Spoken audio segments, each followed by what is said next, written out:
नमस्कार दोस्तों। आज हम बात करने जा रहे हैं इंडिया की एक ऐसी शानदार सफलता की जो चाइना बॉर्डर पर हमारी एयर डिफेंस को एकदम नया और बेहद मजबूत कवच देने वाली है। अभी हाल में ही लद्दाख में डीआरडीओ द्वारा आकाश प्राइम सैम सिस्टम के हाई एल्टीट्यूड ट्रायल्स में जो कामयाबी मिली है वो सच में हर भारतीय के लिए गर्व की बात है। तो चलिए आज हम डिटेल्स में जानेंगे कि ये आकाश प्राइम आखिर है क्या, कैसे हुए इसके ट्रायल्स और क्यों ये चाइनीज़ के लिए बहुत बड़ी चुनौती है। उससे पहले अगर आपने हमारे चैनल को सब्सक्राइब नहीं किया है तो प्लीज़ सब्सक्राइब कर लीजिए और बेल आइकन को दबा दीजिए ताकि आने वाले हर एक वीडियो की नोटिफिकेशन आपको मिलती रहे। तो चलिए शुरू करते हैं आज का ये वीडियो। सोचिए ज़रा, 15,000 फीट की ऊंचाई पर जहां हवा भी पतली होती है वहां आकाश प्राइम ने दो हाई स्पीड एरियल टारगेट्स को एक साथ मार गिराया। ये सिर्फ एक मिसाइल टेस्ट नहीं था दोस्तों, ये इंडिया के स्ट्रेटेजिक पावर का एक ज़बरदस्त प्रदर्शन था। तो चलिए सबसे पहले समझते हैं कि आखिर ये आकाश प्राइम है क्या। आकाश प्राइम एक advance surface to air missile system है जो हमारी ओरिजिनल आकाश मिसाइल सिस्टम है उसी का एक नया अपग्रेडेड वर्जन है और इसे हमारे अपने डीआरडीओ ने डेवलप किया है। इसकी खासियतों की बात करें तो पहली बात, इसकी रेंज 30 किलोमीटर है, यानी 30 किलोमीटर दूर तक के दुश्मन के टारगेट्स को ये हिट कर सकता है। दूसरी बात, इसमें इंडिजिनस आरएफ सीकर लगा है जो पूरी तरह से मेड इन इंडिया टेक्नोलॉजी है। तीसरी बात, हाई एल्टीट्यूड परफॉर्मेंस। 15,000 फीट से ज़्यादा की ऊंचाई पर यह बेहद असरदार तरीके से काम करता है।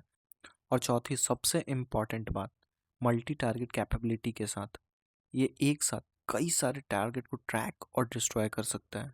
और सबसे महत्वपूर्ण बात यह है कि ये 100% इंडिजिनस है, मतलब एकदम शुद्ध भारतीय तकनीक से बना हुआ। अब बात करते हैं उस ऐतिहासिक ट्रायल की जो 16 जुलाई 2025 को लद्दाख में हुई। सबसे पहले ट्रायल्स की पूरी डिटेल्स बताता हूँ। लोकेशंस थी ईस्टर्न लद्दाख के पठार, ऊंचाई थी 15,000 फीट से भी ज़्यादा, यानी लगभग 4,600 meter above sea level. Target से दो high speed aerial unman targets और रिजल्ट दोनों टारगेट एकदम परफेक्ट। अब सवाल ये है कि ये टेस्ट इतना चैलेंजिंग क्यों था।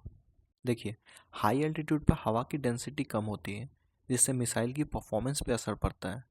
ऊपर से एक्सट्रीम वेदर कंडीशन और पतली हवा में मिसाइल की एक्यूरेसी टेस्ट करना बेहद मुश्किल होता है। बात करें इस टेस्ट में कौन कौन शामिल था, तो इस टेस्ट में इंडियन आर्मी का एयर डिफेंस कॉर्प्स, डीआरडीओ के साइंटिस्ट, भारत इलेक्ट्रॉनिक्स लिमिटेड यानी बीईएल और कई सीनियर डिफेंस ऑफिशियल्स। हमारे डिफेंस मिनिस्टर राजनाथ सिंह ने भी इस सक्सेस को हाई एल्टीट्यूड एयर डिफेंस को बड़ा बूस्ट करार दिया। अब सवाल ये है कि चाइना बॉर्डर पे इसकी क्या इंपॉर्टेंस है। पहली पॉइंट, एलएसी कवरेज। हमारी लाइन ऑफ एक्चुअल कंट्रोल पर इससे कंप्लीट एयर डिफेंस कवरेज मिलेगी। दूसरी point, high altitude deployment. China border पर तैनात करने के लिए एकदम परफेक्ट है। तीसरा पॉइंट, डेटरेंस फैक्टर। चाइना के लिए एकदम क्लियर मैसेज होगा। चौथा पॉइंट, इंडिजिनस कैपेबिलिटी। हमारी विदेश निर्भरता इससे बहुत कम हो जाएगी। अब चाइना कनेक्शन की बात करें तो लद्दाख सेक्टर में चाइना के साथ जो लगातार तनाव बना हुआ है उसको देखते हुए ये सिस्टम बेहद इंपॉर्टेंट है। 2020 के गलवान क्लैश के बाद से दोनों देशों के बीच मिलिट्री बिल्डअप जारी है। आकाश प्राइम का डिप्लॉयमेंट मतलब क्या? इसका मतलब यह है कि भारत का एयर स्पेस पूरी तरह से प्रोटेक्टेड रहेगा। दुश्मन के एयरक्राफ्ट और मिसाइल के लिए नो फ्लाइंग जोन बन जाएगा और हमारी स्ट्रैटेजिक लोकेशन की सिक्योरिटी और भी बेहतर हो जाएंगी। अगर टेक्निकल एंगल से देखें तो आकाश प्राइम क्यों इतना स्पेशल है ओरिजिनल आकाश के कंपैरिजन में। इसमें आरएफ सीकर से बेहतर एक्यूरेसी मिलती है, इसकी रेंज कैपेबिलिटी बढ़ी हुई है, इम्प्रूव्ड हाई एल्टीट्यूड परफॉर्मेंस है और इसमें बेहतर इलेक्ट्रॉनिक्स काउंटर मेजर्स भी हैं। अगर ग्लोबल कंपैरिजन की बात करें तो ये रशिया के S-400 सिस्टम के लगभग बराबर है।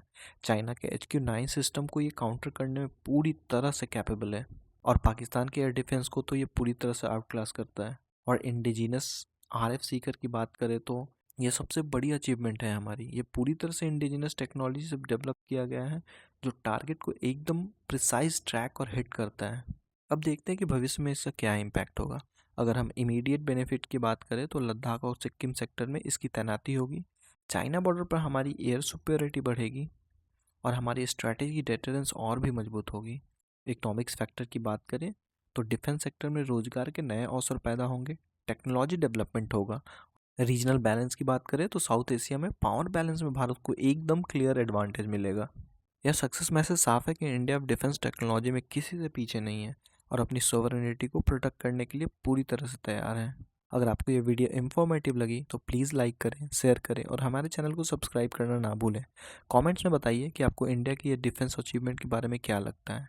डिफेंस और टेक्नोलॉजी से रिलेटेड और भी इंटरेस्टिंग वीडियोस के लिए बेल आइकन दबाना ना भूलें। तब तक के लिए जय हिंद।